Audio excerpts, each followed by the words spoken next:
Odisha teacher eligibility test जहाँकि OTET को नहीं आसला बहुत ही बड़ खुशी खबर जहाँकि ओडिशा शिक्षक योग्यता परीक्षा ओटीईटी विज्ञप्ति प्रकाश जहाँकि आपंकर जो ओटीईटी एग्जाम रही आपंकर चलित वर्ष ओडिशा शिक्षक योग्यता परीक्षा ओटीईटी निमंते तारीख घोषणा हो सारी जहाँकि आसंता अगस्ट 9 तारीख में परीक्षा अनुष्ठित हो उक्त दिन सकाळ 9:30 रु स्टार्ट हो 11:30 पर्यंत पेपर 1 परीक्षा हो एवं दिन 2टारू आपंकर 4:30 पर्यंत पेपर 2 परीक्षा रही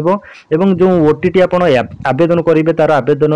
स्टार्टिंग डेट रही 24 जून रु स्टार्ट हो 5 जुलाई पर्यंत आप लास्ट 24 जून रु स्टार्ट हो 5 जुलाई आप लास्ट डेट रही जहाँकि ओटीटी और तार ऑफिशियल वेबसाइट रही जहाँकि www.bscodisha.ac.in रे यही वेबसाइट रे आपण आवेदन करेंगे आवेदन प्रक्रिया केमिति आवेदन करेंगे तार फुल प्रोसेस वीडियो आम चैनल पाइपर नेक्स्ट वीडियो रे तो यहीपरि अपडेट पाइबा चाहूँ एवं आम चैनल को सब्सक्राइब करूँ लाइक करूँ।